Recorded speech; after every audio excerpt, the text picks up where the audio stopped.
We doing? Hi out there, TV land. It's your old pal Vincenzo Vichetti. We're standing here in the butcher shop. What time is it? I don't know what time it is. Hold on. It's getting close to where Scottish said he could be here, so I'm here. We're gonna get started. And I hope everybody had a really good Christmas. Please let me know if there's anything wrong with the stream, because I can't see nothing from where I'm at. I barely see anything where I'm standing. Ah, we're cigars.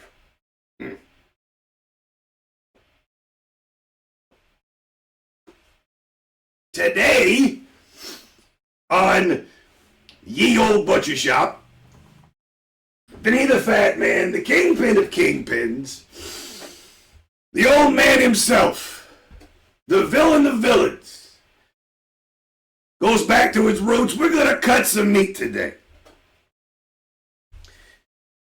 And God, I hope that the stream is going on. We're going to have some sirloin we're going to cut, and I got a whole chuck roll that we're going to put out here, and we'll show you how to save money. I want to teach you about what it's called, what you ask the butcher. We're going to go through the whole thing. I realize in about 40 seconds we're going to have an ad break, and I'm going to take all this crap off while we're in the ad break. That way when you come back, we can get started. All right? And then in the next ad break, we will take a pause so that we don't have anybody missing out on any important information, okay? But meanwhile, go tell your friends, go tell your family, Vinny's on, Vinny's live, Vinny's gonna be inebriated. We will have Mini Vinny here momentarily, but for right now, we're gonna wait on this ad break to go through. I'm gonna get rid of all my beautiful accoutrements, and then we'll come back immediately after, and we'll start cutting meat, okay?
All right, I think we're back now. And like I said, I don't know if the stream is visible or audio is good. I don't know. Nobody's here to tell me. So, before we get started, we're gonna have a couple things we're gonna talk about. Number one, I hope everybody had a fantastic holiday experience. That their Christmas was good. Everybody deserves to have a really good break from the rest of life.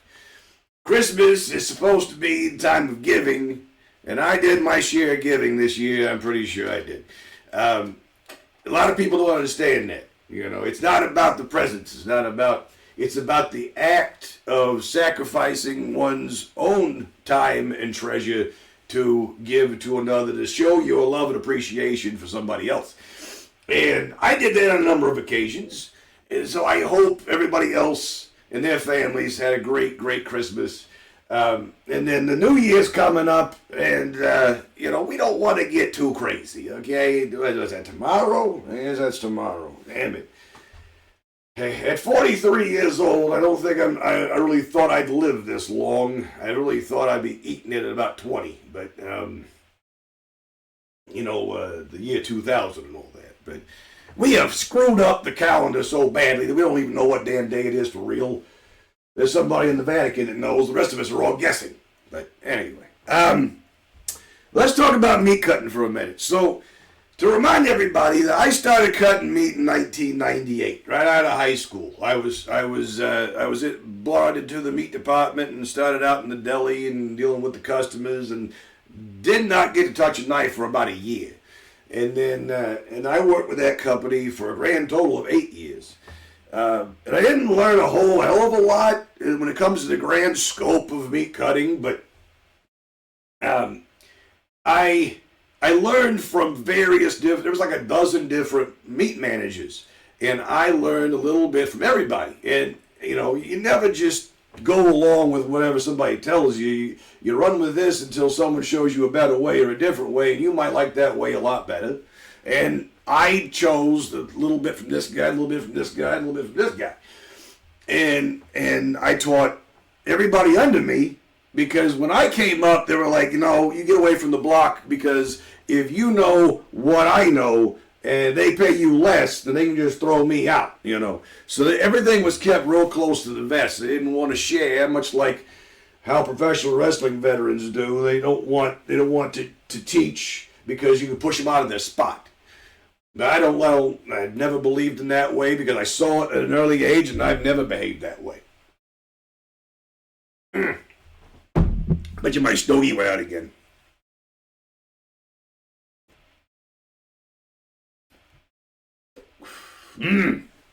So, the reason why I do these cut streams is both twofold. One, it's to keep my skills sharp, and number two is to teach you people how to save money at home. Now, I don't know about the rest of you people.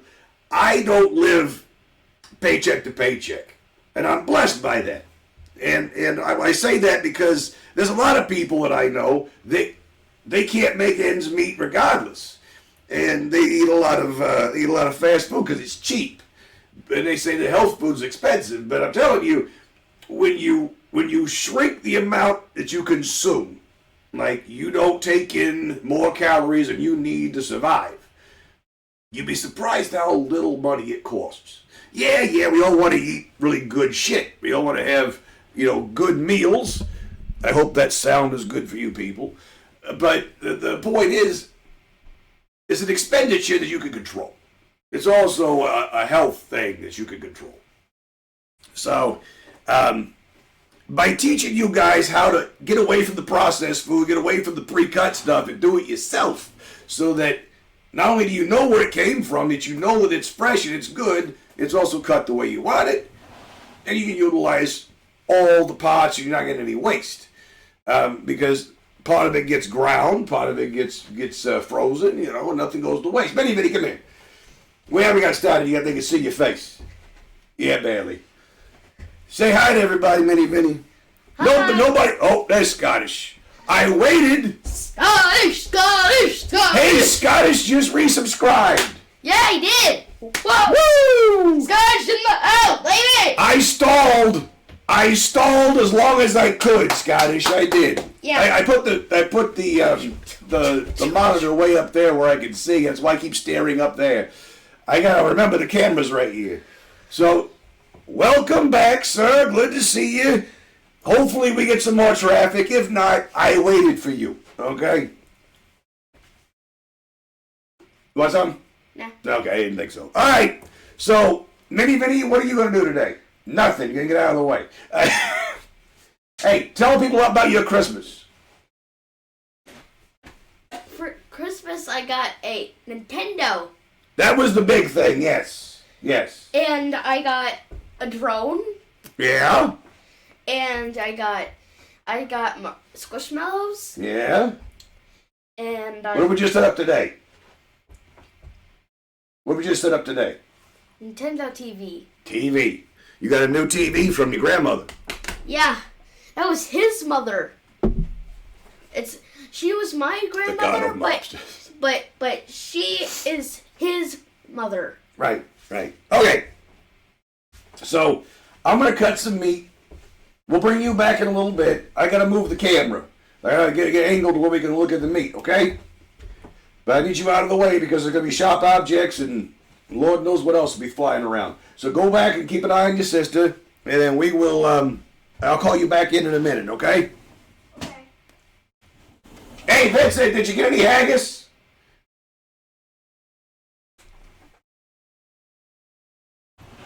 Betty, did you get any haggis?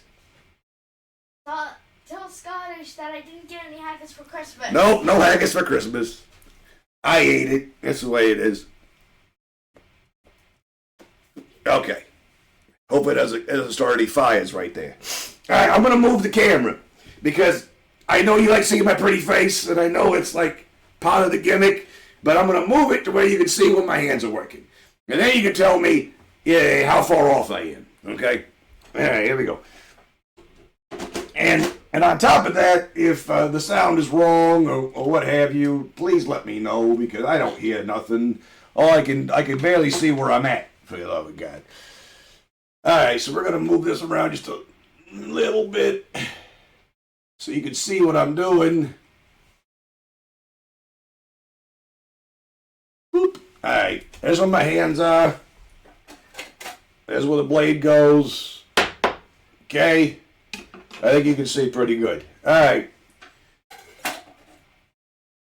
Scottish Santa got lost in Indiana. Hey, how did the soccer match go?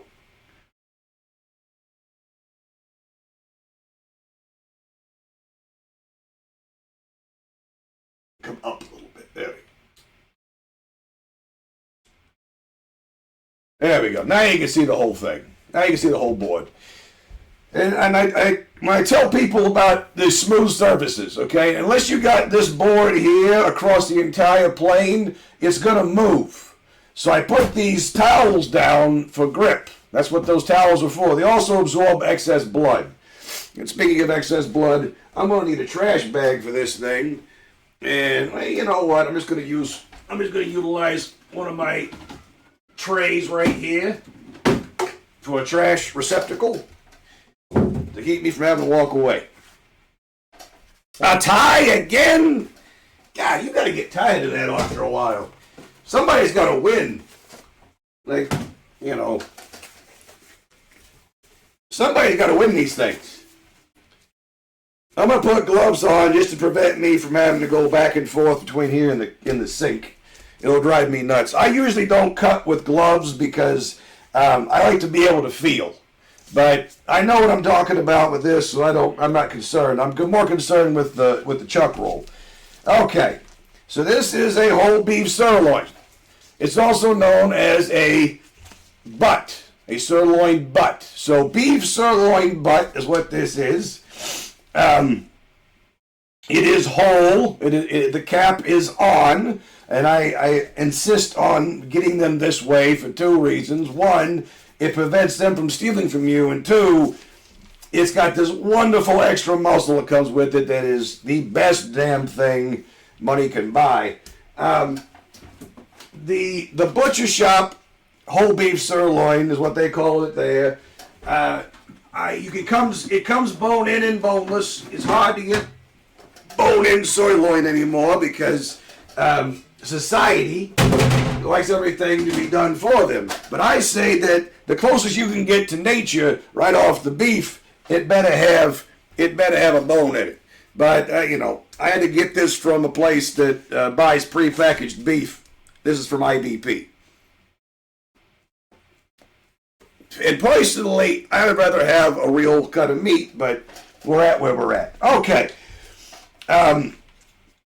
This one ran me $5.79 a pound. So you have to understand that you're going to pay a lot of money up front. But when you think about all the things that you're going to break this down into, that it's going to save you money in the long run. You're getting hamburger out of this. You're getting stew meat out of this. You can have cube steak out of this. you're going to get plenty to feed people with. And so this is $72. If you think about how much a steak is, an individual serving, and then you think about all the other things you get on top of it, the price of the actual primal here is fairly reasonable in the grand scope. So don't think about it as the price being what it is, being astronomical when everything is tight. Trust me, you're going to get a lot of food out of this damn piece of meat. Okay? Okay. All right. So, let's go over all the pieces. We got the actual sirloin itself. The actual sirloin muscle being down here. Okay? You have the coulette muscle, which is up here, and it is separated by a muscle. The fat connects it all, but there is a gristle line that runs through here, and you're going to stick your hand in it, you're going to separate it. This is the fat cap.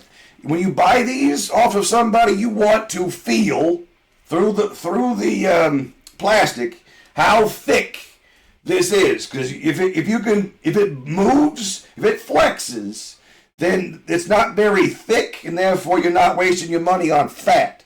That one doesn't flex. That one there is just solid freaking muscle right in, or fat right in through here. So this fat cap needs to be, 1/8 of an inch, no more than 1/4 of an inch. This back here is the very back side of the sirloin. See, this part right here, this piece, go a little closer. This piece right here touches right up against the last of your T-bones, okay? You're right up against there, and the pin bone runs down. This is actually the very last porterhouse, okay? That's what it looks like, believe it or not. And it tapers down. You can see where this gristle and all this is. Yeah, it attaches right to your New York strip. That's right where that's at. So when you get those strips that have the real weird marbling in the center, that's what they're going too far down on the sirloin. So I'm going to show you how to break this down to get two different muscles. Pick up my blade. Okay, so this is a boning knife. It flexes. Okay, it's for going into and around joints. I utilize these things just because I like how they flex with wherever I put my hand. If I don't want it to go where it does, push it up against something, I don't want it to go through. It does a good job of flexing against the muscle structure, because what you're doing is you're trimming. So you're actually going to put your blade right up against whatever it is you're cutting. You're not going to cut through it. You're going to cut against it, and you're going to go right down there, just like that. And that is how you slowly but surely whittle this down, and you're pulling it away from the muscle, because you don't want to cut into the muscle. Every time you cut into the muscle, you lose money, you lose steak, you gain hamburger, but that hamburger is not why we're here. We're here because we're in it for the steak. So we're going to rub this right off of here. I don't want this cap on my meat, so I'm going to pull this off. Okay, show you what I'm doing here, just slightly whittling, okay? A little bit of this gristle ain't going to hurt nobody. It ain't going to hurt a soul. It's so thin, you're not even going to know it's there when it cooks up, okay? We're going to go down this way. I can look up now. Not everybody thinking that I'm crazy. I can look up and see what's going on. I didn't figure we were going to get a whole lot of traffic today, but I was hoping. Meat cutting for chuck roast is very, very important. So that's why I'm doing this first. Get the boring part out of the way, and hopefully we get some more customers. All right, so I'm whittling through this fat right here, and I'm going to tell you as a personal preference, as a butcher, All right, this little piece of meat right here that it's really not much of anything is more of a pain in the ass to deal with, and I usually take it off and grind it. I'm going to come down here. This is a triangle-shaped piece of fat, so you want to dance it against this muscle structure, and you want to kind of whittle down. All right, and I say this because you're going to whittle down so far, you don't want to hit this muscle, all right? You just want to come down just a little bit till you see that red start to cut through. You know, all right, now we got to pull the fat further away. Pull that fat further away. Don't cut into your muscle structure. And that just takes that fat right off of your cap, just like that, boom. So you got this nice piece of fat, looks like that, okay? I'm going to take this little triangle out. And that's why I say it's a triangle, you know, it's 3 sides. I'm going to take this off, just because it's dangling.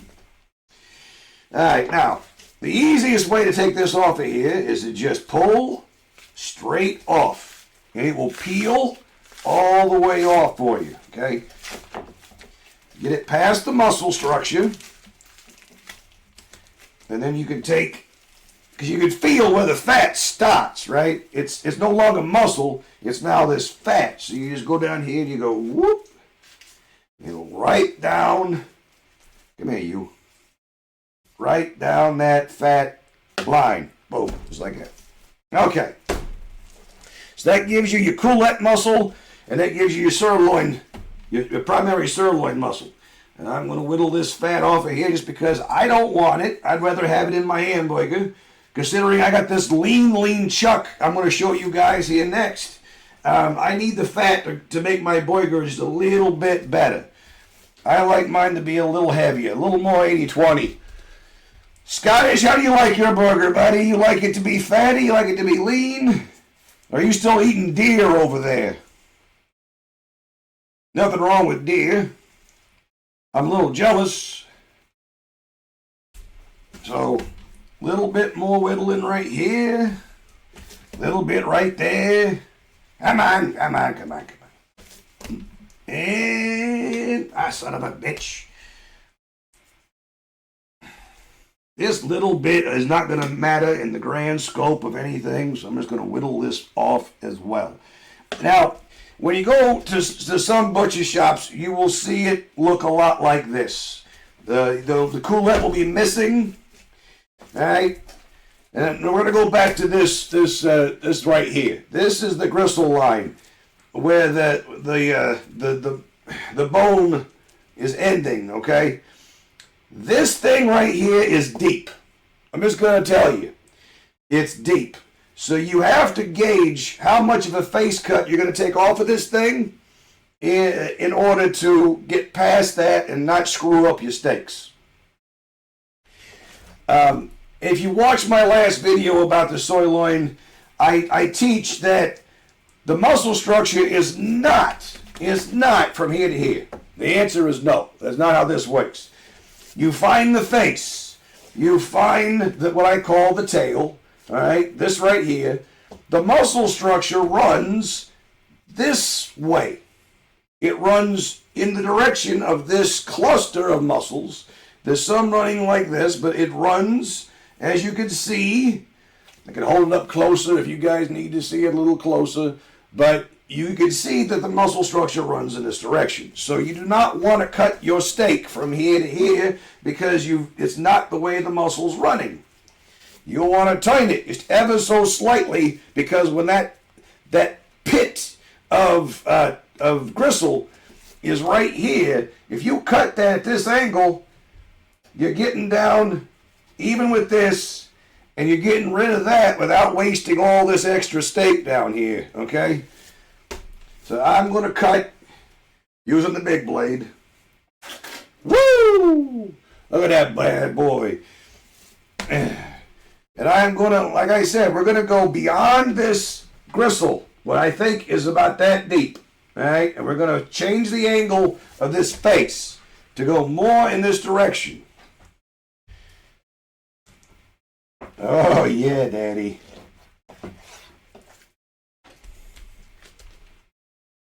And it's a little, as you can see, it's still, I told you it was deep.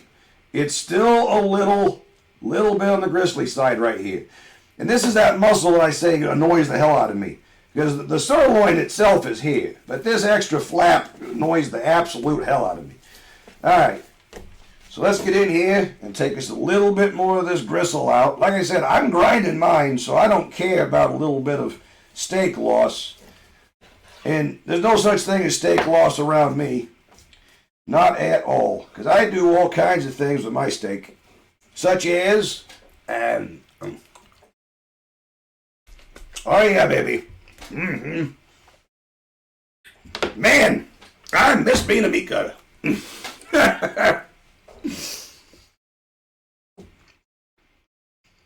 Oh, the Vinny net got me again.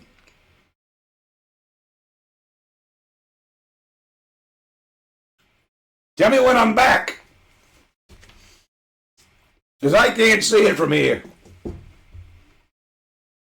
Anyway. Here we go. We're going to cut some steaks. Now, I like mine about 1 inch. And that's a whole face sirloin right there. Look at that meat, baby. Look at that, dude. That's pretty. It's got some good marbling in it. That's going to be very flavorful.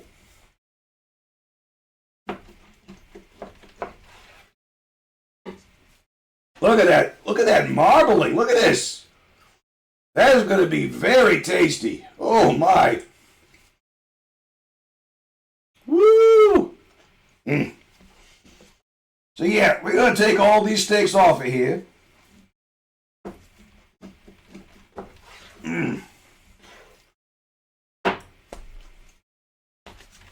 Now, I was just thinking the other day about a guy that used to cut sirloin, and he cut them the other direction.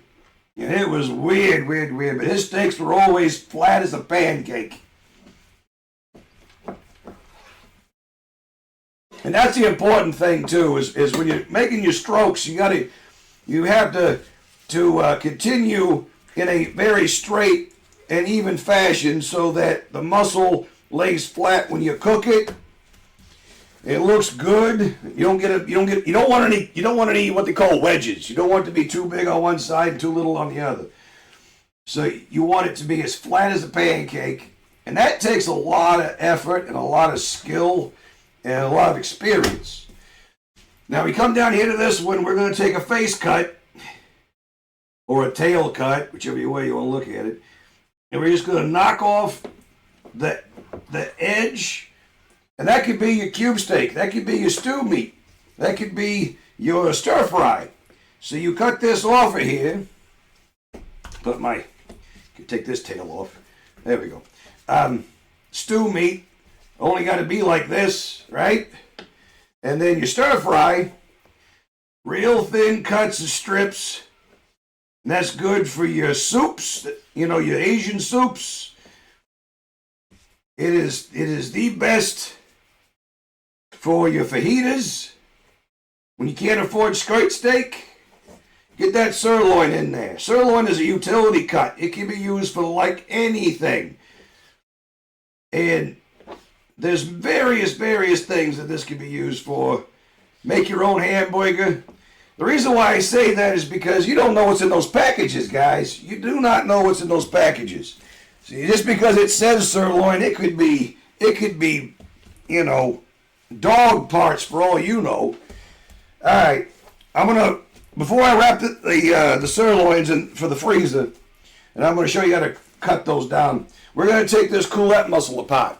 All right, and what I do is I just whittle back in this direction, kind of a curve, and I'm glad I picked this sirloin out because it was fattier, and I'm glad I did because my chuck, I think the chuck's going to be too lean. just based on picking it up. But the other one she had wasn't as good looking with the muscle structure, so that's why I took the one I did. But yeah, bought the sirloin for the fat. That's what I'm doing right here, is I'm just taking this out. Again, we're whittling against the whatever you're cutting off. You want to push against it to prevent gouging. It's just a good rule of thumb to not cut into the meat so much as pull it away and cut underneath it. Now I'm going to take a little bit of this off. This is a little too thick there. You can see the muscle showing through. Okay. Now, the coulette muscle on the sirloin sits like this. Remember? It was sitting up here like this, and it was running this way. That is not the direction you want to cut this in. You see that muscle structure? The muscle's running this way. It sits on the front of the steak like this, and when it gets cut in this direction, and it's terrible. So what you're going to do is you're going to take that muscle structure that is pointed this way, you're going to flip it, and it's all running in this direction. And we're going to take a face cut off so we can get a flat place to start our steaks. And then we're going to cut some nice fat Hoosier strips. Look at that, dude. It's like a New York strip, but so much more tender. And look at the marbling on that thing, boy. Wow. Woo! Yeah. Isn't that pretty? Woo! Yep. Oh. I lost my meat over here. Isn't that pretty? Look at that. No trimming needed.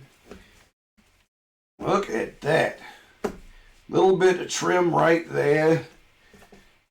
And then this is not worth fighting. This becomes your stir fry. This becomes your stew meat.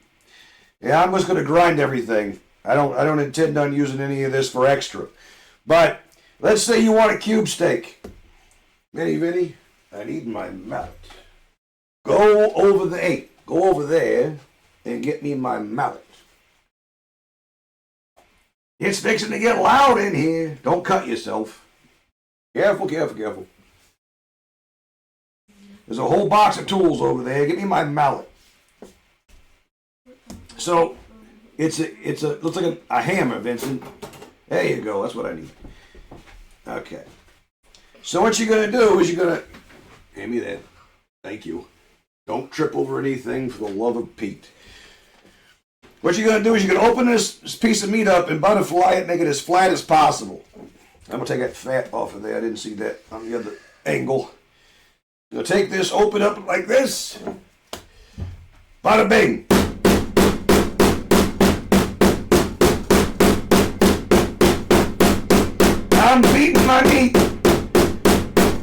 I'm beating my meat.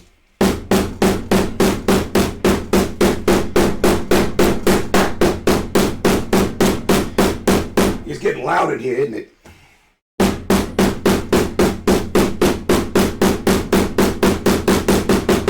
So you're going to continue to knock that down with the meat mallet until it is pulverized, and that's how you make your cube steaks.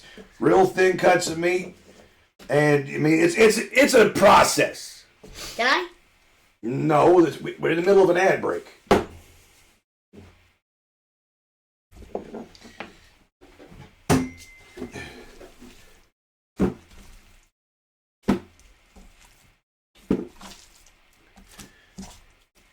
Scottish can see you. He is a subscriber.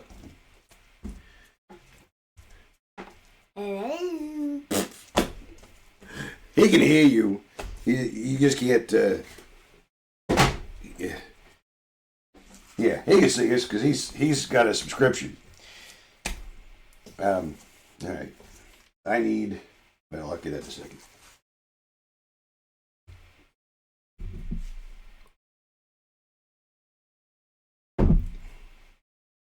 Get your hand out of the way. Move.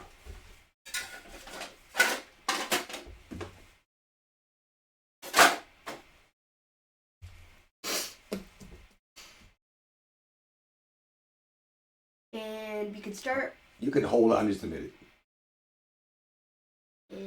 Okay. All right, welcome back. So as like I said, you want to take the mallet, you want to beat the meat thoroughly. It is a time-consuming process, but it is so therapeutic. You're having a hard day, you just keep hitting the meat, get all your frustrations out. Instead of hitting that guy in the checkout line, or the guy that cut you off in traffic, you just hit your steak. Like I said, this method, it takes a long time. I've got a tenderizer over there. I don't intend on making any cube steaks out of this batch of meat today. All right, Hoosier strip steaks. Again, one of the most beautiful cuts of meat, the most tender cuts of meat you're ever going to see. It looks just like a New York strip, the difference being it's sirloin. Therefore, it is far more marbled, far more tender. Now, I'm going to leave these Hoosier strips where they are. I'm going to put them all in one bag.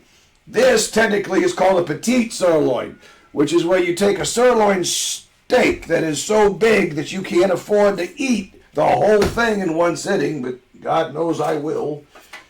I probably will have some later. That is my intent. I'm not sharing with you, so just deal with it. Okay. Hey, Dad. What, Ben? After we're done with the meat cutting stream, can you and me play some Super Mario? Yes, we will. Yes. Okay. All right. Let me cut this in half. Now what you're doing is the only people. I'm doing something. Go on. Okay. Go. I will call for you. Thank you, sir. All right. So okay. You're cutting this in half, not this way. You're cutting this in half this way. Try to get 2 equal parts so that you and your significant other can have the exact same meal. And that way they also cook exact same speed. And, you know, I can eat a whole one of these and not even begin to get full.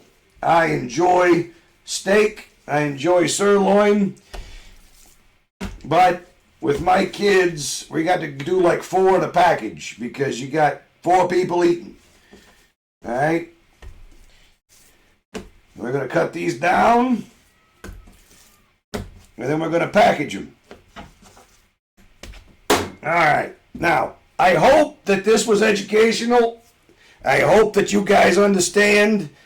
And you're always welcome to message me on Discord and ask me questions about anything meat related, as long as it's meat of the animal and edible variety and not meat of the penile variety. I can answer all those questions because based on past history, I have a bad usage of the penile. Okay, let's get these wrapped up. We need a Ziploc bag. The Ziploc bag is going to keep the air off of your meat. Nobody likes it when there's too much air on your meat. Okay, we're going to put these in here, side by side, fat against muscle. You don't want muscle to muscle, okay? Fat against muscle, as often as you can, okay? Like that, because that keeps it from turning colors. You know, just like that, okay? Muscle, fat, muscle, fat, muscle, fat. It keeps it from turning colors, keeps it from sticking so bad, okay? All right, so you blow all the air out of that. And we're going to wrap that in paper just in a second. I think I got 3 exact packages out of this cut, which is a miracle in and of itself. What you're going to do is you're going to put the corner in like that. And then flip it, do it the other way.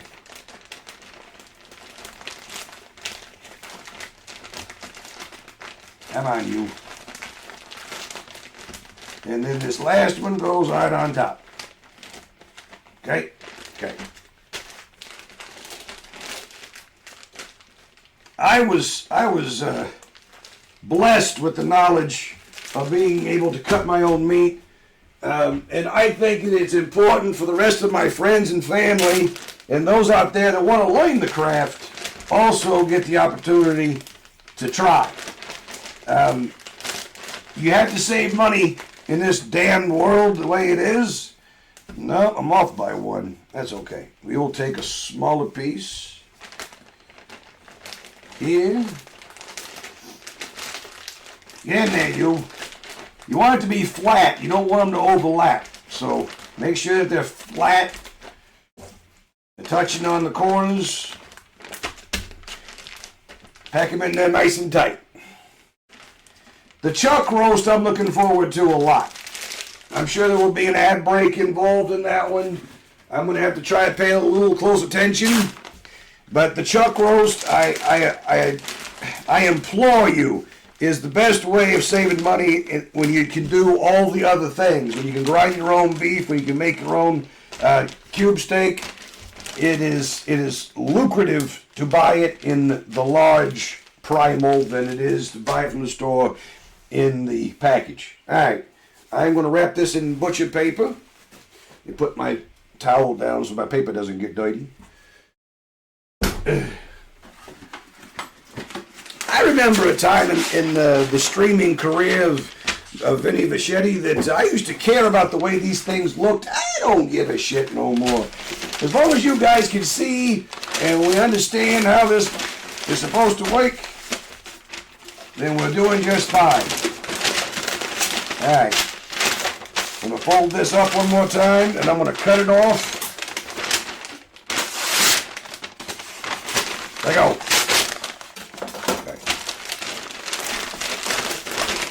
You want a nice, neat little triangle to roll. Keep it packed tight now. Roll it like this. Get a nice little corner to tape. And I am out of masking tape, so you're just going to have to live with the fact that I'm using Christmas tape. It doesn't stick as good as masking tape, but you know what? It works at a pinch. Alright. Do the next one. I might have enough on this roll for one more. No. Let's do the Hoosiers, maybe. The paper keeps the light off of your meat. You're like, there's no light in the freezer. Well, believe it or not, light penetrates pretty much everything, and light ages your product. So you do not want to get light on your meat.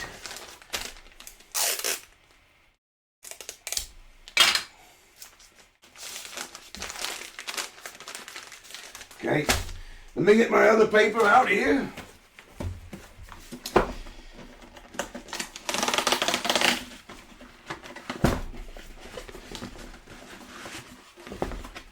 Come on, you.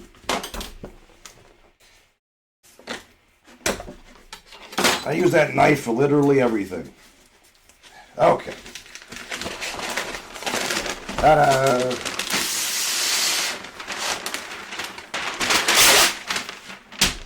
Don't ask me how I know how much paper it takes.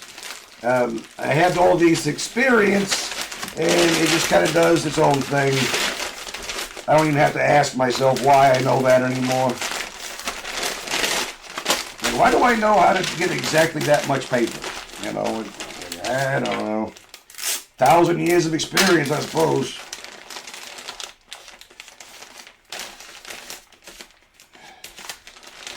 Alright, one more. Hey, Crash! Woo! Hey, baby! What's going on? You're just in time for the main event, dude. I'm gonna do that chuck roll. God, it's good to see you, Crash. It really is. I realize I'm loud, but that's just part of life, boys. I'm a loud individual, and the microphone's like a foot from my face. Man, it's good to see you. All right. So there's my sirloin. I'm going to take these to the freezer, and I'm going to bring my chuck roast back, okay? And we are going to talk about all the good things that come off of a chuck. My buddy Crash is here. Life is good. Life is good. Scottish, today's your mom's birthday. Well, happy birthday to your mom. We all love her. We all wish her the best. I'll be right back, baby, right back.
Alright,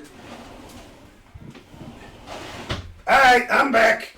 Alright, we're coming. Alright, here we go. Oh, yeah. Look at that. That is a big piece of meat. It's not as big as Crash's meat, but it's a pretty good sized cut of meat, baby. This, my friends, is the chuck roll. It comes in various shapes and sizes and forms, but this is boneless. And it comes in a 2-piece variety. My cigar went out, now I'm pissed. It comes in a 2-piece variety where it's 1 pot chuck and 1 pot arm roast. So you got both pieces of the entire shoulder. I'm trying to light my stogie. Damn it. There it goes.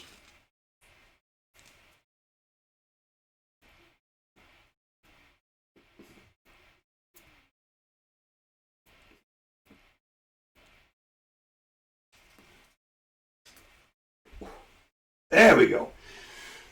Okay. I'll take questions during the meat cutting. Don't worry about that. So, when you look at a chuck roast, you got to remember this, just the same as a pork shoulder in the grand scheme of things. It's boneless, and they've taken out the center important part. And then that Y-shaped bone that you see in a pork steak, it sits up here on top, and it attaches itself right into the arm roast, okay?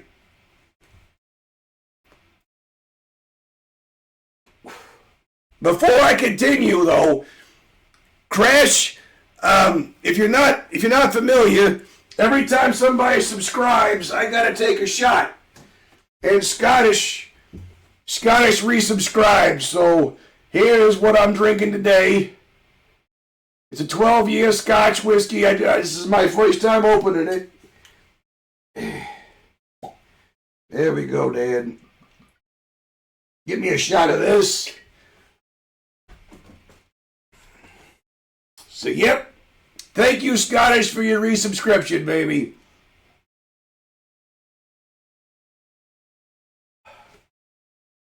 Oh, woo! That's good. That's a good one. Woo! That's smooth as glass. All right. Where did I put my gloves? There they are. Okay, so this chuck roast. Let's talk about pricing for a minute. Most places these days put chuck roast on sale for $5.99 a pound. This one here is $5.49 for the whole shebang. And it cost me $130 for the whole thing. All right. Now, I guess you guys are touching my meat cutting table now. There. I fixed that vibrating. Okay. This cut of meat is my favorite cut of meat. You want to talk about wintertime, this is where you're going to get all the goodies from. Whether it's hamburger or it's your stew meat, but this is for your roast. And it is the most flavorful cut of the animal for doing those things. I'm going to bust this package open, and I'm going to show you all the different parts that are on this thing and what you might get from A, B, and C.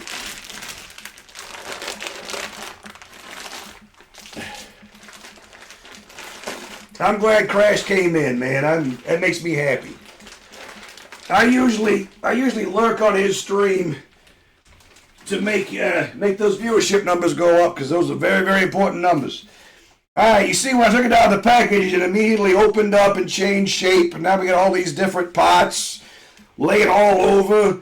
It looks weird now. It doesn't look like a mussel. It looks like, miscellaneous pots. So before you guys go too far into, oh my God, it was a live animal, this is the back of the neck, okay? This piece of meat right here is the back of the neck. The spine is right here. The spinal column. So what they do is they come in and they whittle their way into the joints, and you know the mechanical auto cutters these days, they go in with precision and they go around all of the freaking various bones to get this out. And so this is your chest piece. All right, this is literally the chest, because if this is the inside of the neck and the spinal column. Okay, all right, this is where the ribs sit. They sit right here. Okay, I'm sorry, chest, brisket. I'm smoking dope. My bad. So anyhow, the bones is called short ribs. All right. So these bones right here, where the spinal column and the rib structure is at, this is your short ribs. So when you go into a meat shop and the short ribs are boneless, this is where they come from, right here. Otherwise, they're attached to that the obviously the bone, you know. And then right up here, you see this right here? This is called a flat iron steak. And it goes in this direction. This is part of the arm roast. So they clearly were not harvesting the flat irons off of this thing, because it's still attached. It is a great cut of meat for steaks, or steak meat for your salads, because it's super duper tender. And what you can do to salvage what is remaining of this is very, very simple. Because leaving it on the meat for stewing is a waste. So you've got a $12.99, $13.99 a pound steak in your hands for $5.49. You gotta tell me that you're gonna just grind that, or you're gonna make it into stew meat? Nah, we ain't doing that. We're not wasting nothing. We're not wasting nothing. So there it is. All right. There's more of it. Obviously there's more of it, but they cut the robot cut it in this direction and did not take into account how much he was losing. Robots don't give a shit. So this, I'm going to show you how to take that apart. All right. So any fat hanging around we don't need. Let's go back over here to the ribs. So where these ribs are laying, you're going to take this gristle out. It is super, super important to remove this damn gristle. It is chewy. It is ridiculous. You don't want that in your roast. You don't want that in your steak. Because, oh yes, there are steaks attached to this. It's not just chuck roast, my friends. It's chuck steak. There's chuck eye. And we're going to discuss that next. But for right now, I'm just going to take all this gristle out. Okay? And we're going to come back.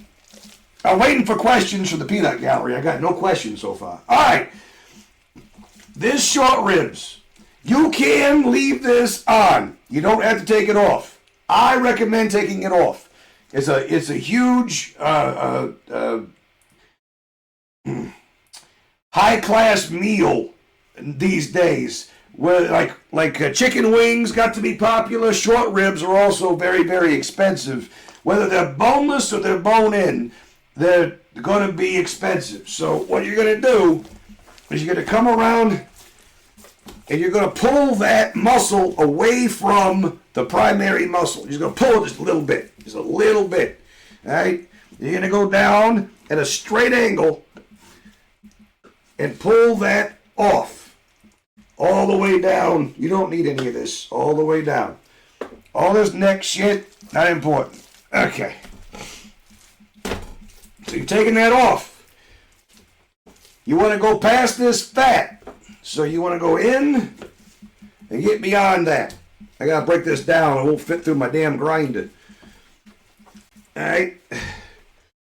And then follow the look how marbled that is. That is gorgeous. That is so marbled. You're going to come down here to where this fat is, and you're going to cut it just inside. And then all this is either you can whittle it in here and get some stew meat and stir fry out of it if you so choose. There's no such thing as a wrong answer when it comes to what you need for your family. If you want to make stir fry, by God, you can take anything you want and make it into stir fry. It is not complicated. Everything can be stir fry. Everything can be stew meat. There's no need to waste whatever your family needs. It's in here. But me, I'm in it for the burger. I have to have the burger. I'm out of patties for my family, and I'm making hamburger. You ain't got to like it, but them's the rules. All right, let's come back to this. This whole thing is short ribs. You're going to give it a little bit of love, and I'm going to teach you how to cut evenly. You go to the middle of the product, and then you go to the middle of those products. And that, my friends, gives you the most beautiful. Look how marbled that is. That's going to be ridiculously flavorful. Ridiculously flavorful. You could also use this for like kebabs. You could roast these things low and slow. But yeah, you put these things in your oven. You do that onion and mushrooms. And you give those things a little bit of a braise before you start, and then put it in there in the oven, let it roast. Oh my God. These things here are fan-damn-tastic. So I'm going to keep these and put them to the side. All right. This is not important. It's just going to fall off. Okay, let's go back up to the top of the chuck. You see this muscle right here? Ladies and gentlemen, boys and girls, if you can look at this and tell me what piece of meat this is ribeye. This is rib meat. These are short ribs. This is ribeye. This is the last ribeye on the chuck, on the ribs. So he cuts it on the saw, or in my case, I cut it by hand and broke it. When he cuts it on the saw, it's supposed to be a few more ribeyes in here. So I will come in and take those ribeyes off. I love chuck eye. That's what it's called. It is literally the eye of chuck. And some people like to take this whole thing off and cut and roast this whole thing as ribeye. Just this top muscle, I don't care for that. I would like to have my chuck eyes, please. So I will take probably, and I also, well, let's start with the chuck eyes. I'm going to take a couple off of here just to say I did it. Yeah, you can't tell me that's not ribeye. It's a freaking ribeye. It's gorgeous. Take that off of there. And that's the last time I will cut in that direction. Okay, you see that? Oh, look at that. Look at the marbling in this thing. Oh, all right, now. That brings us to our chuck. We used to call this pot roast when I was younger. This is what pot roast is. It's the fattiest part of the chuck because the eye of the marbling is going to be deepest at the beginning, and it'll thin out as it goes further back. But this is your chuck roast right here, your pot roast. I like to cut mine at about 1.25 to 2 inches. And when I cut, again, we're going to angle this way. We're not going to follow the muscle, the face as it is. We're going to change the face and follow the muscle structure. You're like, but you're wasting meat. Well, yeah. I'm also going to grind it, so I'm not wasting anything. You're wasting maybe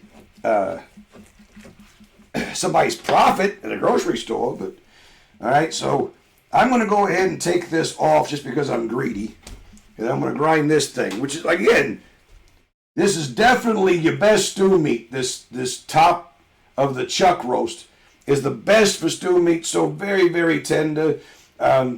but you can also use it for stir fry if you want to. Boom. So yeah, this top piece right here, this top piece is the best thing for your stew meat. But we're gonna leave that whole, and then we're gonna cut us some great big fat roasts off this thing. Nice and marbled. Woo, look at it. Look how pretty. Look how pretty. That's a pot roast. We're going to cut another one. Oh. Look at that pot roast. Look at that. It is ridiculously gorgeous. Nice and thick. You only need one. Now, at this point, you can start cutting steaks. This is your center, right? So up to this point, this is your center cut chuck roast. This is not so much, and this is not so much. This is the center. The end, the center, okay? So you can make your chuck steaks, which are going to be about, you know, a 1/2 to 3/4 of an inch thick, because you don't want them to be too thick. If they're too thick, they're never going to get tender enough to eat on a grill. You get either be a little bit thinner, and don't cook them as hard. They're not a great steak, but if you're poor, the chuck steak is going to work at a pinch. But I'm cutting roasts. I'm here because I want roasts for my freezer. Look at that, dude. Look how marbled. Oh my God. I cannot wait to make soup and noodles out of this. Good Lord, that's pretty.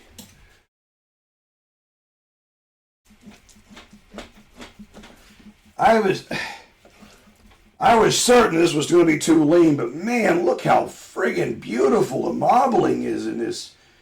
Oh, and all that marbling is flavor. Everybody else in the world's like, oh my God, it's so fat. No, fat is flavor. All right, remember that when you're dating your big men like me. Fat is flavor. So right in through here, man, that marbling that runs into the veins. Oh my word, that is gorgeous. All right, let's go another chuck roast here. Look at this. Oh my God. I just want to lick it. It looks like it already tastes good. Looky there, baby. Now, you get these little tails hanging off. Now, in the meat world, I would definitely cut that off and grind it, okay? But because I'm making roasts, I'm okay with it being right there. I'm not looking for visual appeal. I'm looking for usefulness. Let's do one more of these.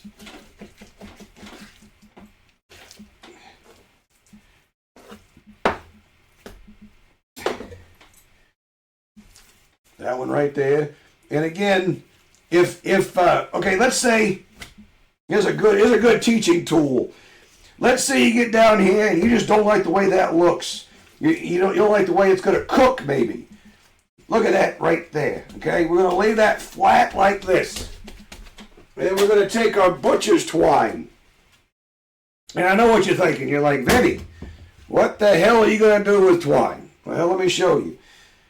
You take your roast and you go around it. And you can do it this way. Go around the top edge, come back this way.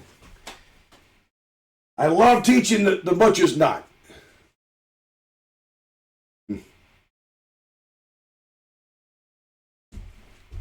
All right, apparently I've been talking for about 2 minutes and didn't realize that nobody was listening. Okay, so let's say that you don't like the way that roast looks because it's too long, okay? So you're going to roll it up on a flat plane. You're going to take your butcher's twine. You're going to go around it like this. And you want enough of a length that you can manipulate it, okay? You want to go around your fingers.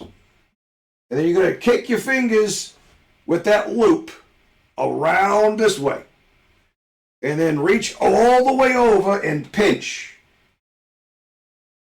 You pull it through and drive it back together. It's a slip knot. It'll pull, it'll give. You want it to tighten up, and then you're going to give it a nice little end, You're going to cut it off. Okay? And then that keeps your roast all in one piece. It'll cook evenly. There won't be any pieces getting too dry or done too fast. That gives you a good even roasting. Same thing here. I'm going to grind this because I want hamburger. That's what I came to this party for. But this right here, same thing. You're going to take, and you either do it the long way and pray it goes together, or you can do it like this. Same thing. You're going to reach in, pull it through, but leave that one loose. You're going to go down the long way, take your string, go over top your wrist, all right, and grab the meat, and then pull the loop over top of your arm, over your hand, bring it down the way you want it, and tighten it up like that, okay? Work it into place. Now, same thing here, we're going to do it again. Come back here, you bastard. We're going to come down here, we're going to do this. This gives you a continuous tie, so you don't have to keep cutting your loop and remaking your knot. It's already there. One more time, we're going to go, and we're going to make this into a roast that looks a lot like a beef Wellington. It's the same tie that I would use on my filet mignon. Okay? Same tie I would use on my pork loin. Come up, give it a cut. Grab that loose piece of string. Anybody's back. I didn't call for you yet. I'm still working. All right. And then put a knot in it. Boom. There you go. You got a roast now that'll go right down in the pot. It will not fall apart, baby. It will not fall apart. It is in there, and it is not going anywhere. I love it. But yeah, you gotta season that, put it down in your roasting pot, bada bing. So now we got all this beautiful roast. We got these steaks that I'm gonna eat for myself. We gotta go back and do this flat iron roasts. Okay? Here's what you're gonna do with your flat iron. Prince of Haggis. With your flat iron, you're going to whittle. Where's my...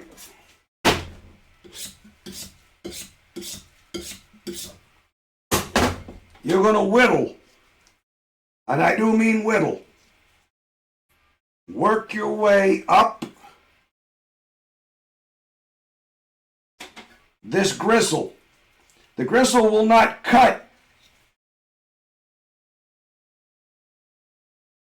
that way. It will walk until you cut through it.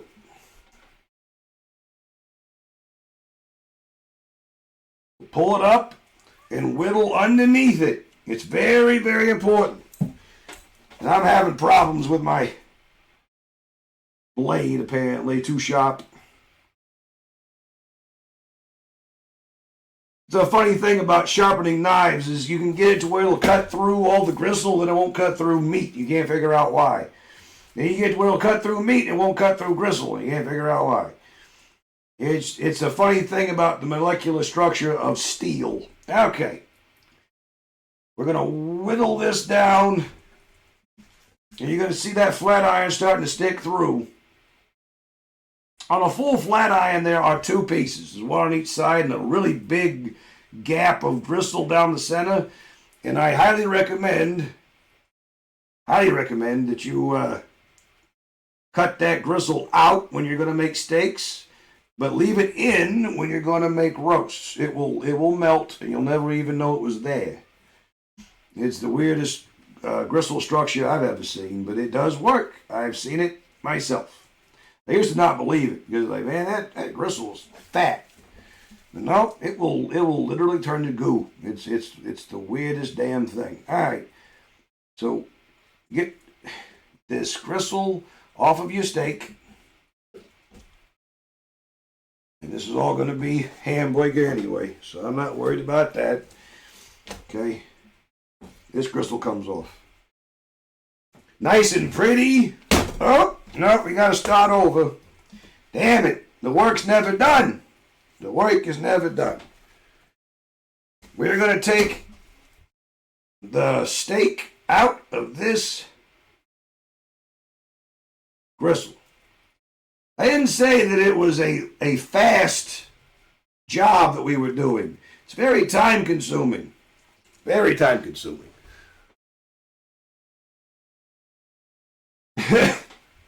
It's weirdo. Oh, it's weirdo. All right. Come on. There we go. Once you get it started, it goes pretty easy, but it's getting it started that sucks.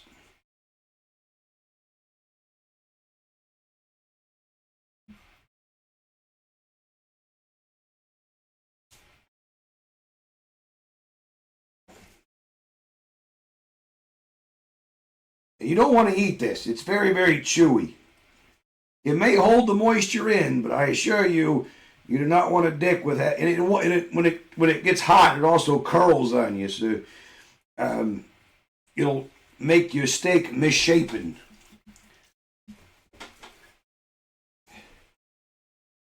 Take that out of there. Whoop, whoop.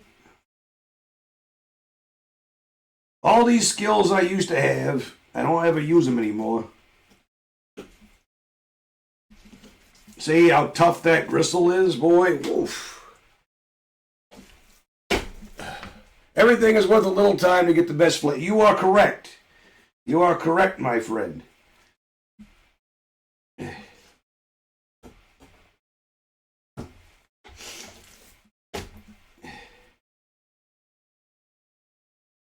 going to take this off. This will be the last part of it. My hat getting in the way.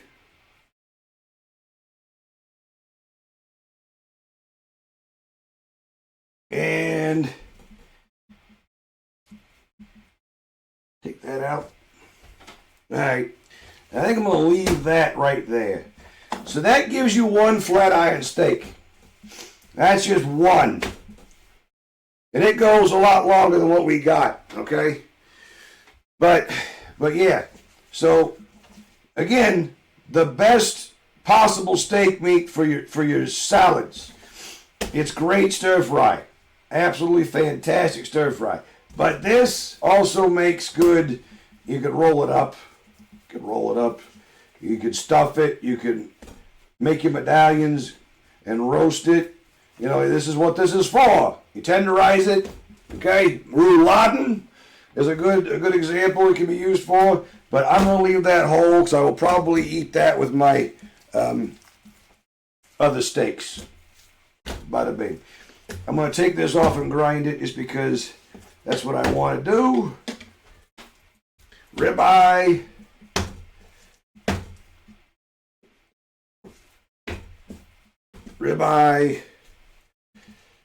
And I stole this because I'm greedy. And then this right here will be my meal for today. And I will eat this whole thing. I'll show you what it looks like when I get done. I'm going to eat this whole thing. All right, now, we have gotten all of it cut. Now we got to package it. That's the part that's never glamorous, but it has to be done. I take these off so my paper doesn't get dirty. All right. Let's start with some Ziploc bags. Oh, I broke that one. I broke my condom, Scottish. I broke my condom. Never good. Never good. All right. One roast at a time.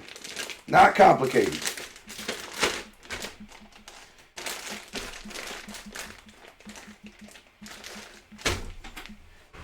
Now, I hope everybody found this stream to be educational. I'm about to grind this burger, and we're going to make some patties out of it. I'm going to keep on streaming. so you guys can make up your mind if you want to keep on watching. I'm always welcome to answer questions. I will be happy to teach you anything you want to know. The next meat cutting stream, I don't know. There's a lot out there, and there's probably going to be a lot more when it gets to be spring and summertime.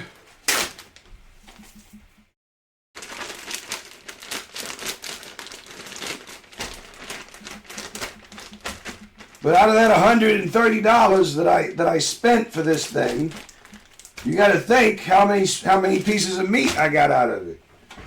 All these roasts. When you go to the grocery store and you buy a $9.99 a pound roast for, what, 3 or 4 pounds, just for the roast, just for this pot, not all the other things.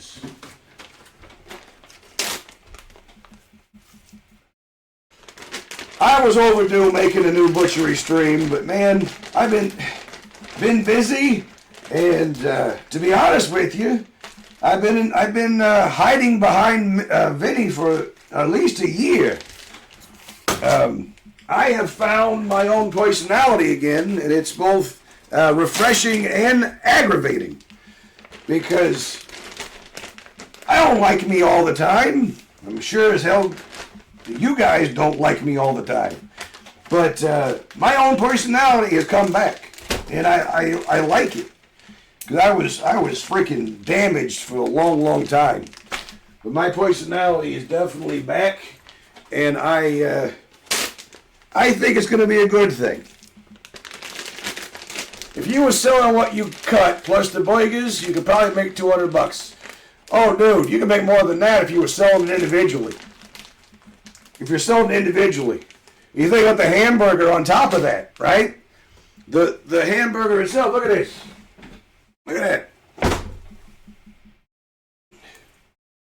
I gotta break this down a little deeper. But yeah, look at that. Ridiculous amount of hamburger. And you're saving money in the long run. And again, like I said, when you do it yourself, you know for a fact where it came from. You know how fresh it was. You know that it was clean when you processed it. These are all things you got to think about when you buy crap from somebody else's stuff. I know you do, brother. I know you have no idea how much I appreciate you. There are a lot of days that I want to give up, Scott. There's a lot of days that I want to give up, dude. And you keep me going. But I realize some days that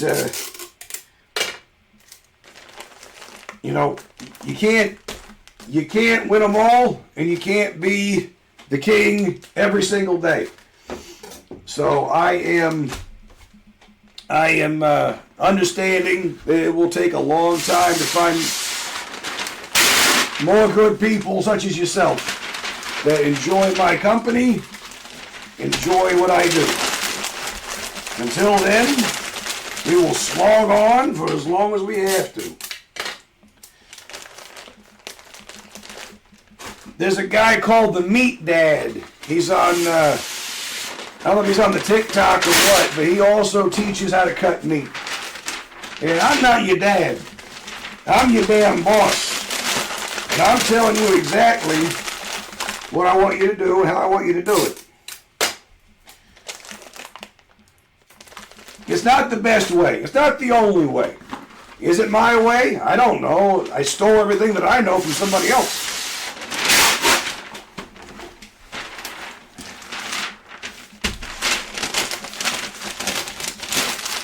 You find this information useful and use it for you and your family.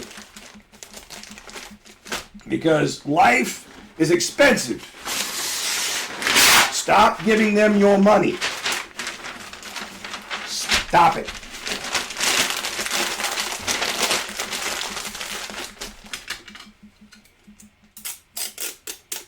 with a barge pole. I just got on the Instagram just because I got tired of clicking on things that people were sending me and I couldn't watch it because I didn't have Instagram. So I got on the Instagram. I don't care for it. It's all mind control shit. So I don't care for it. 2 more.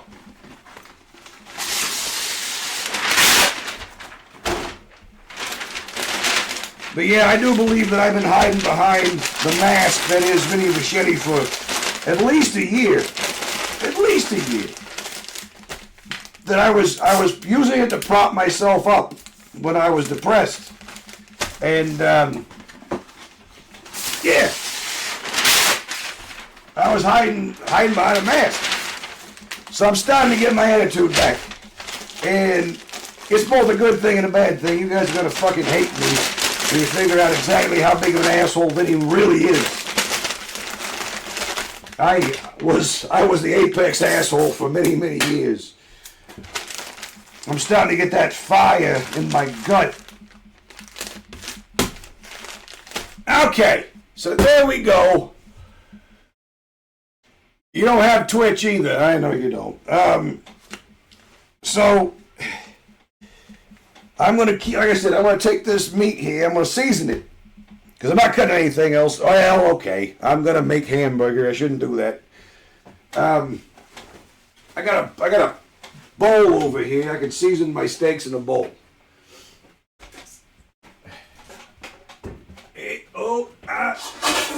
There it is. Okay. Ding. All right, we'll do this before we move on to the hamburger. All right, so these are my steaks that I'm gonna cook for me. But Vinny, what are you gonna do for your kids? You know, probably fried chicken. I don't know. I'm probably gonna share. I'm not that big of a dick. Okay. My favorite steak seasoning. I can't find it anymore, but I think they discontinued it.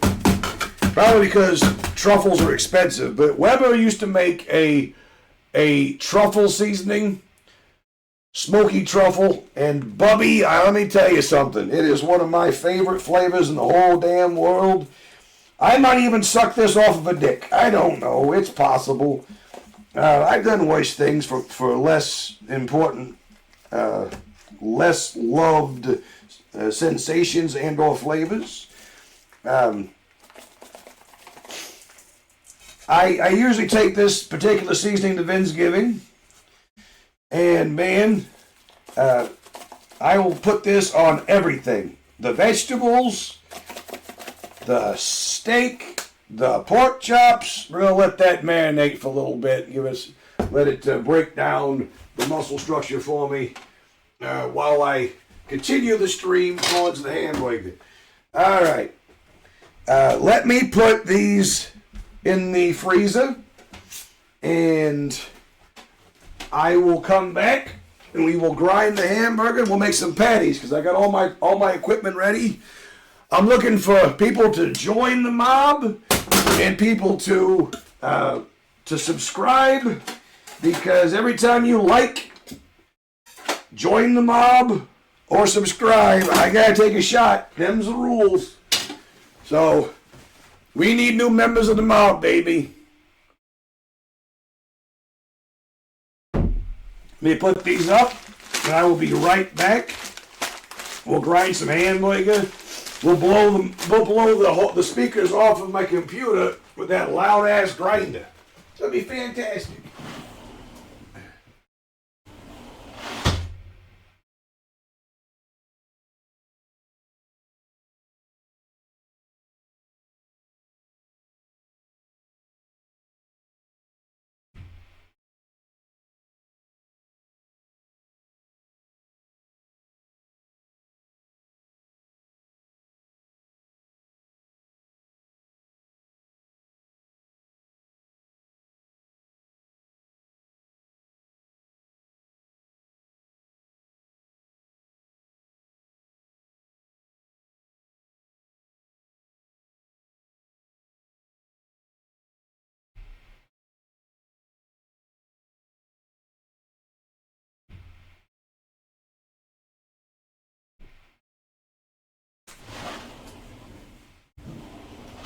Alright.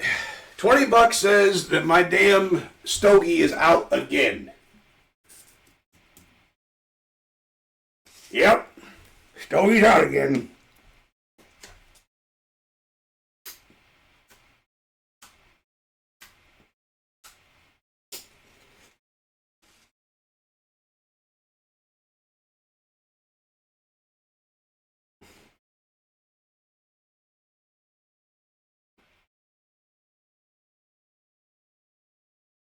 There we go. Now I feel better. Okay, so we need to grind some hamburger. Let's start with getting the grinder out and plugging that thing in because that's going to take me a moment. Grinder goes. We can move this probably. Gotta wash the damn thing when we get done here. There we go. The grinder has some stickies on the bottom. I'm going to plug that in. Yes, I'm in the light. I realize I'm in the light. Thank you very much. Almost electrocuted myself. That'd have been funny in hell. Okay. I giggled at least for a few seconds before I died. Alright. So, we may have to cut some of this into smaller pieces, but here's how this works. You're going to run this meat through on your grinder plate one time. Once. Because you don't want to grind it too much. The more you process your meat, the worse it gets. You want to have it as pure as you could possibly make it. I think I'm going to go ahead and cut a couple of these down before we get started. It's got to fit through that opening, all right? It's got to fit through that. If it doesn't fit through there, then it's not going to grind. As far as the objects themselves being too fatty, you want to try and keep it as even as you can make it, because it will gag. It will gag, and then you'll have to stop and break it down and open it up and get it cleared out before you can continue. It will not let you grind things through it if it gets stuck. You want it to be more long than it is wide, simply because it will not fit in there beyond basically an inch and a half at most. That might go through there the way it is. But yeah, break it down as thin as you can make it. And it doesn't matter if you do lean to fat and fat to lean and back and forth. It helps when we talk about mixing up to make it even. It helps, but it's not necessary because you're going to have to grind it with your bare hand, or mix it with your bare hands afterwards. Either way, you want that patty to be able to stick together, but you don't want it to be over processed. Fine grind is great for people who have a pampered palate, but I assure you that a coarse grind burger was going to change your life. It will change your damn life. Absolutely love it. Now, this is going to be loud, and I don't give a shit. I used to turn the microphone off to help you guys, but you know what? I don't give a shit. You can deal with it. Oh yeah, baby.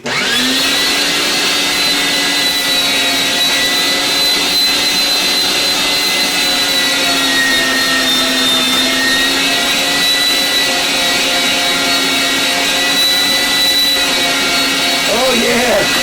You like that status? You like that status?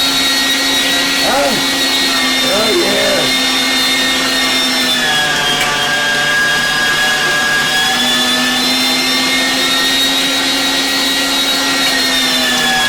Sticking my meat in the hole. Woo!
that hole.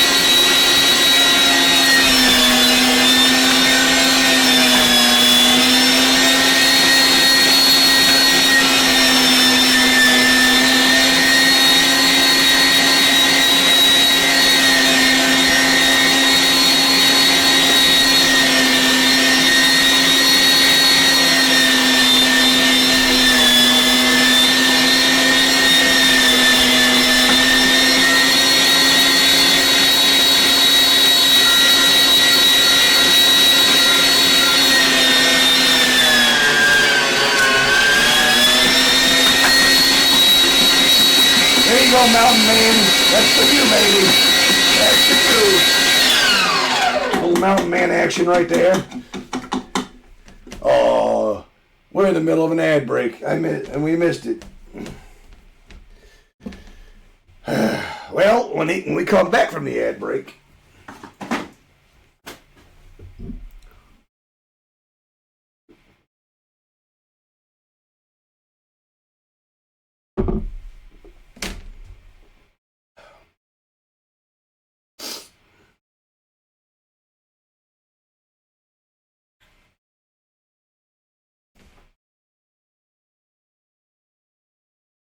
Okay, welcome back. Again, we're in the middle of hamburger. There's a little Canadian Mountain Man action. I was trying to give the camera some Canadian Mountain Man action. Oh yeah, there you go, Mountain Man. That's just for you and your Canadian morons. Okay, so I gotta tell everybody, as soon as you're done with your grinder, instantly take that thing apart because there's so much wrong with putting this thing in the dishwasher. You need to take this immediately apart. Immediately.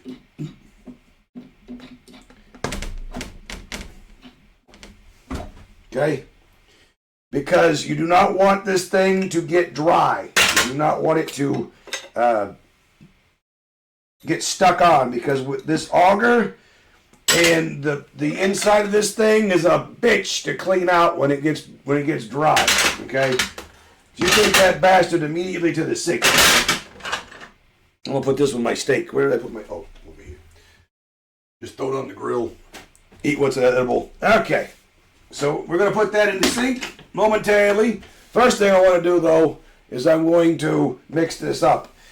Now, part of you out there in TV land, I'm sure.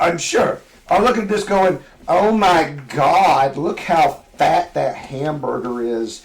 That can't be good for you. Oh dear Lord, that's going to be so greasy, it'll be the size of a quarter when he cooks it.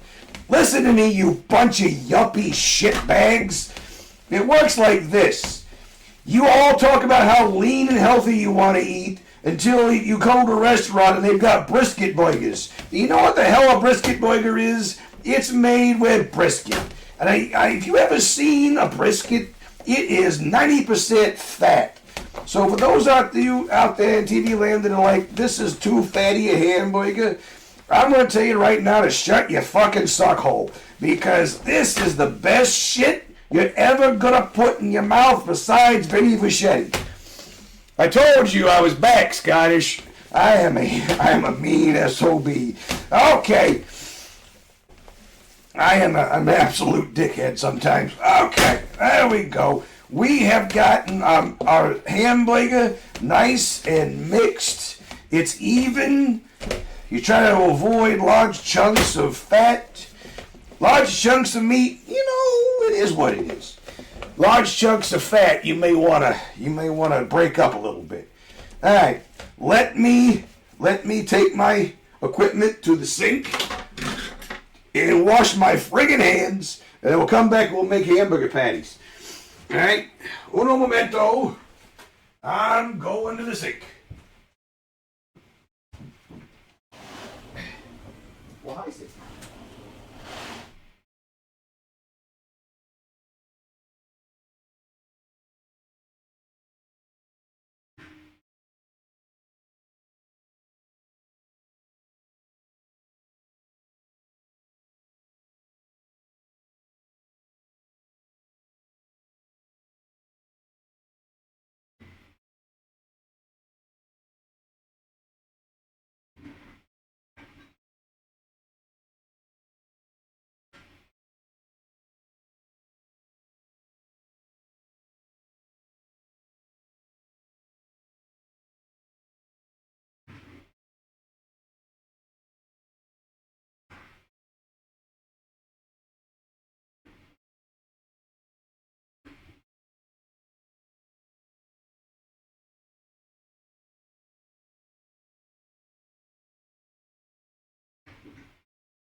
let's finish this up.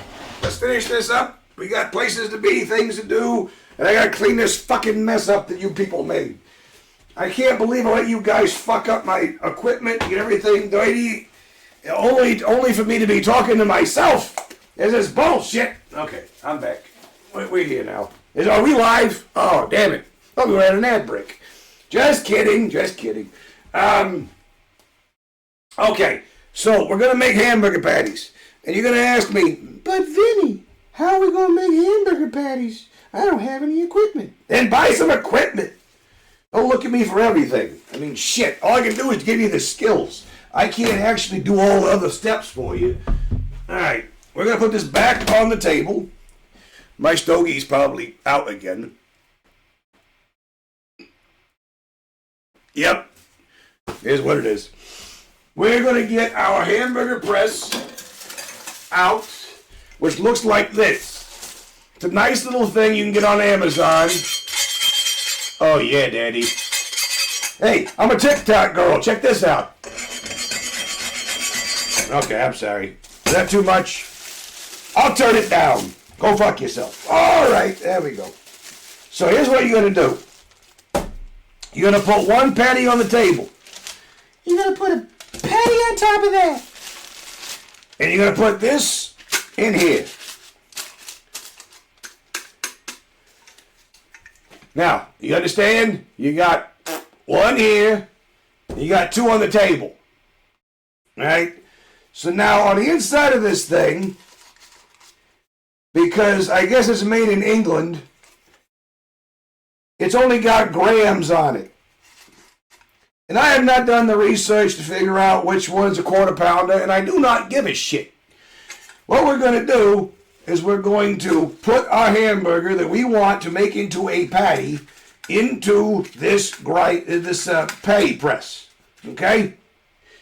The next step you're going to do after you pressed it down is you're going to flip it over, put it on, son of a bitch, put it on the top layer of the patty structure, and you're just going to give it a little bit of love.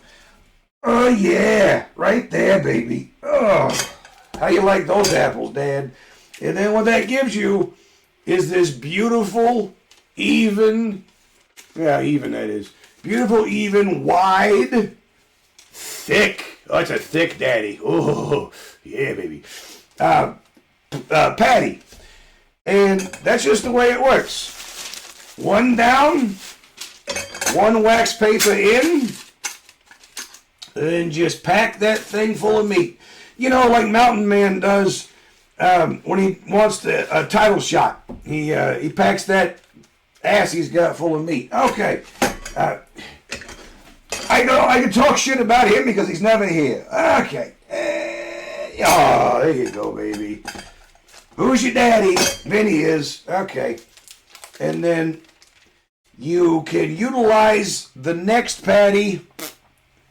Because what I'm going to do when we get done is I'm going to put all of them on cookie sheets as flat as I can to freeze them. All right?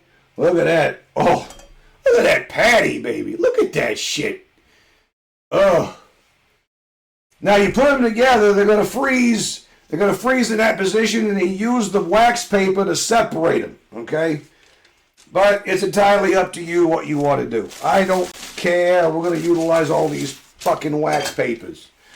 Because the old man doesn't get to make enough hamburgers. I'm fucking jonesing to make some burgers. Okay? Don't overstuff it. Just make it nice and even. Ugh. Look at that. Gorgeous. Gorgeous. And it's easy. It's not like it's ultra complicated or you need some kind of a degree or 70,000 years of experience like I've got. You just need to put the effort in. Put the effort in, you bunch of lazy schmucks. Oh. Come on. Oh, gorgeous. We can do this for hours. Hours. There's some days I miss cutting meat. And there's some days where I go, you know, I'm glad my hands don't hurt no more. That's going to be a thick boy right there, boy. Oof. I guarantee. All right, there we go. We got no traffic today, Scottish. I can't claim to not be disappointed, because I'm always disappointed.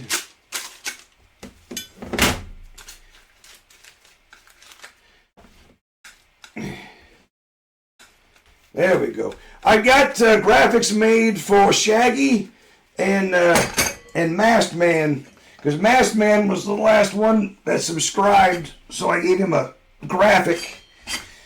But I haven't seen either one of them for a long time. So if you happen to see anybody in your travels, tell them I said hi. I miss them.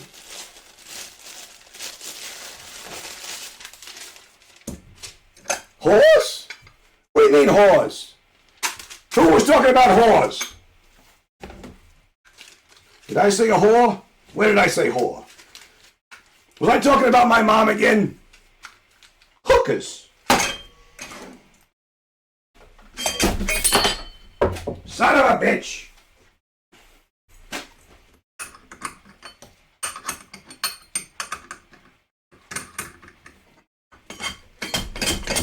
Ta-da! There we go. Beautiful patties. You gotta freeze them like that or they'll lose the shape. You can't stack them too deep, because what it'll do is it'll squish the bottom ones out. Alright. So we got this one going here. I got some hamburger seasoning, hamburger patty seasoning, that I put on at the point of the grill. My, you. Look at that. Boom. Oh, hours. Yeah, hours. Hours. Hours. Hours.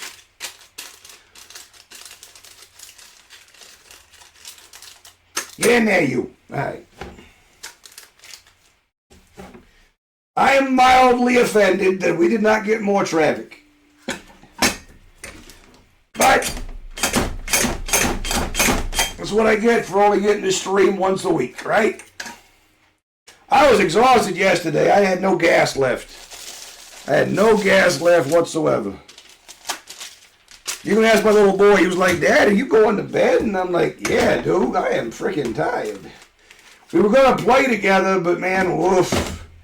It was not okay.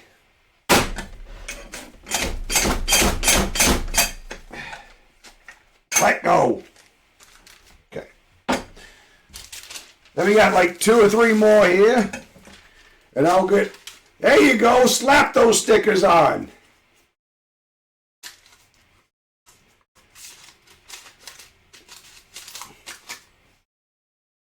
Gonna find Mountain Man and kick his fat ass. Abandon me, I'll kick the shit out of him.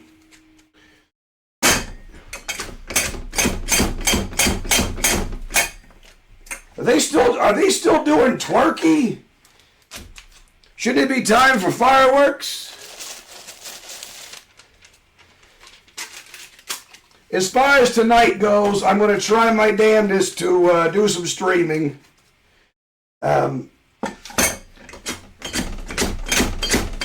I haven't had much luck with any of the games that I've got.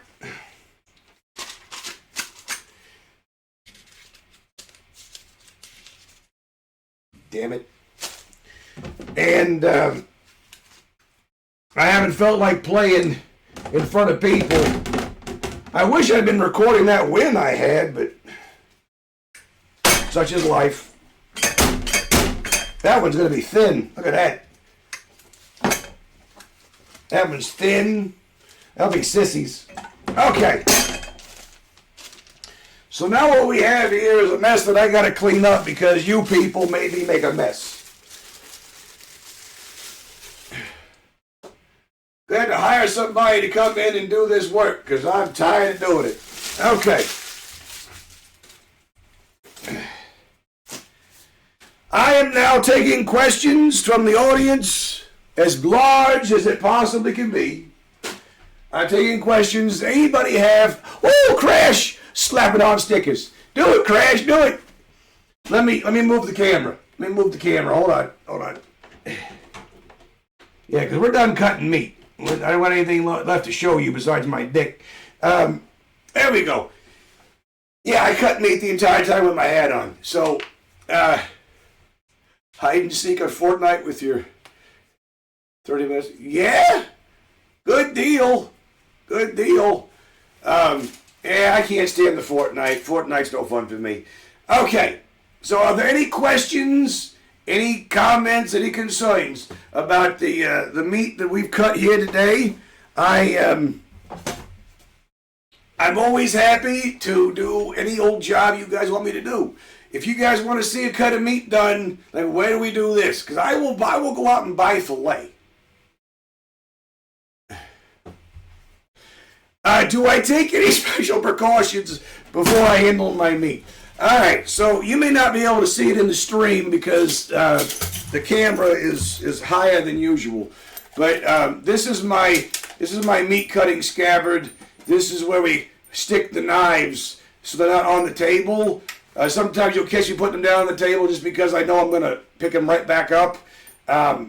But I usually keep my knives in the scabbard so that nobody gets cut while I am in operations, especially myself. I have a cool story about that. So years and years ago, when I was in just learning how to cut meat, we had a New York strip sale.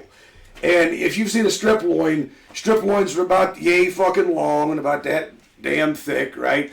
And we were having a sale like buy one and you get the next one like $5.99 a pound. And what I was doing was I was opening up a bunch of them and trimming them out, and then I was going to take them and take them to the saw. And we had a boneless blade on, which is with a bone-in blade, it's got the teeth in it, so you got this jagged edge, just like you're cutting wood. It's or a bandsaw, it's jagged. Well, with the boneless blade, it's wavy, right?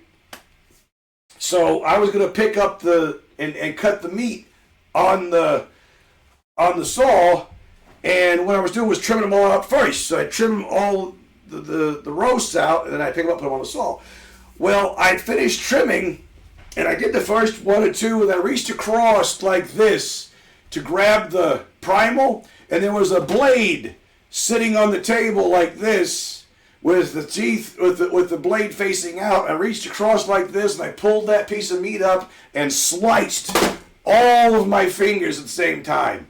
And I'm like this, right? I'm like, holy shit. So I go next door to the fire department, and I'm like, I have fucked my hand up. I gotta go. And so she told me to open it, and when I opened it, it was just in the meat. I hit none of my joints. Praise God. I was all in the meat. So there was no damage to speak of. So she butterflied all of my fingers together. I put a glove on. I went back to work. Because that's what we do. But yeah, I cut all of my fingers at the same time. It was a motherfucker for a while. This guy loves the butchery streams. Man, I was good at it. I was really good at it for many, many years, man. I love the art. One of the guys that I trained, he learned deeper than I did because I only cared about the retail, the retail cuts and the various ways to service my people. But he went deeper. He went to learn how to cook the things and what flavors went best, and he really lived the thing, and I'm proud of that particular individual myself. But no, man, you bring me a deer right now and I'll take him apart for you and give you all the steaks. I have all the skills. But yeah, I gotta do more of these. Here's the thing though, you gotta tell me what you want to see, because I got a freezer. I'm not afraid to fill it full of meat. But I got to know what you guys want to see. What specifically do you need to know boneless at this point because I don't have a bone-in saw just yet. It's in the things that I want to get. You got lots of little white scars on your left hand from my first few months as a commie in the teenage years, commissary. Venison, yes, venison's the best. I'm missing a knuckle. You may not be able to see it with the camera. Well, let me turn my hand in the right direction. How about that? Camera's right here, dumbass. This particular knuckle right here, I am missing. You can see that there's a scar there. I'm missing that knuckle because I was cutting on the boneless blade again, and you have to push on the meat to get it to be flat against the guide, right? So I pushed up against it like this, and I put my hand into it, and I turned it into the blade, and the blade sliced my fucking hand right off, dude. Right off. Let me show you something, Mean Gene. Thank you, Crash. Thank you.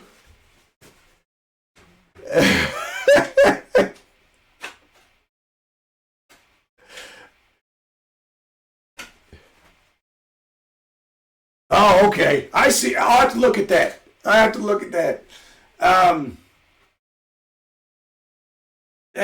That's I don't have access to my shit right in front of me. I'll have to look at that. But yeah, I had done this and sliced that off. I was cutting this finger. I was cutting hard salami on a slicer, and I'm doing this, and I'm holding it down because if you use the guide, it only holds the nub at the end of because the hard salami is tapered, right?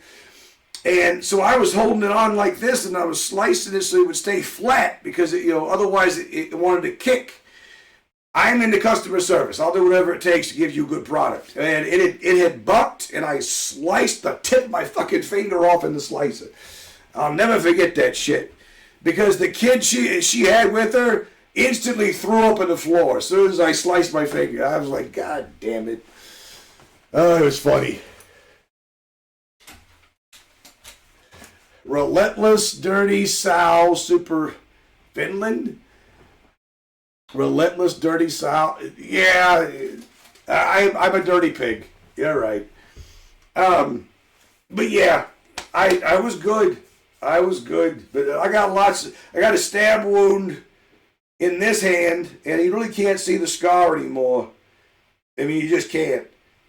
There's no way you guys are going to be able to see. It's like right there. What I had done was back in the day when I was doing stir fry, I would go this way, and then I would go underneath my hand to hold everything straight. I go underneath my hand, I stab myself in the fucking paw, and I had yellow fat hanging out of my fucking wound, and I'm like, that goddamn sucks. So I just went and I put a Band-Aid on, I put 2 gloves on, I went back to work, and then here goes my supervisor, and he's like, did you cut yourself today? And I went, no, why? Well, someone said that you put a Band-Aid on. I'm like, yeah, my pussy was bleeding. And no, they come back and got me and said, no, you didn't tell us that you cut yourself. I'm like, what are you going to do? What do you want from me? Well, what if that gets infected? Well, that's my ass, not yours. Go away. But anyway, yeah, that was probably one of my favorite wounds.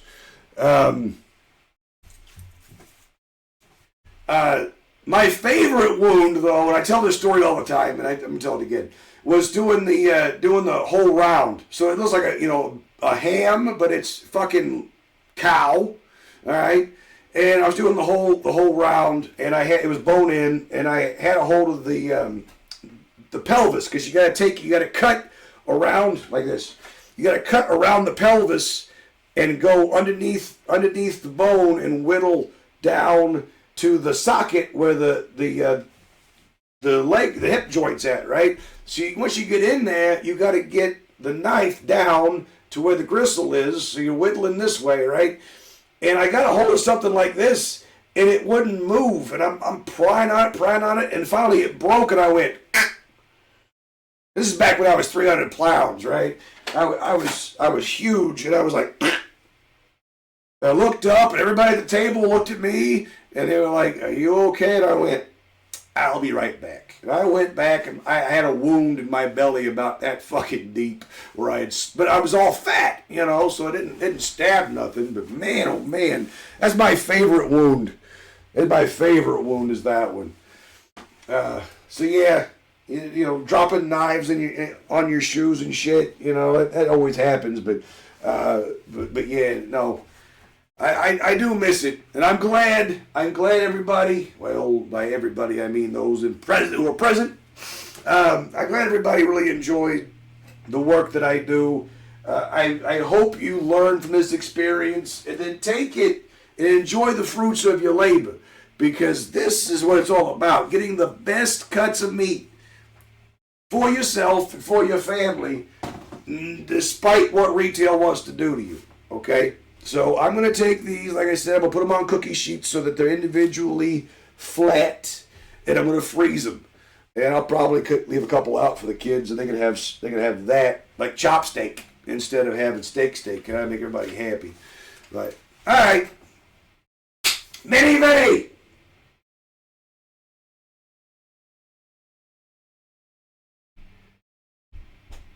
Here he comes. Come here, you. Look what I made. Meat patties. Mm-hmm. Krabby Patties. That's not Krabby Patty. That's cow.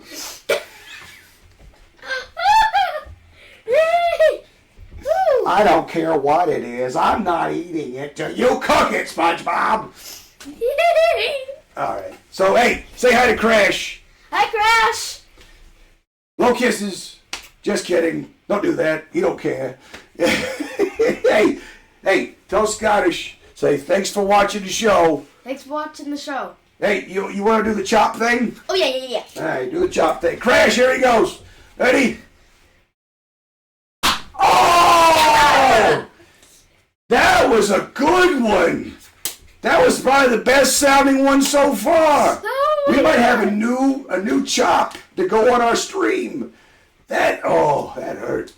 That was great. Woo! Woo!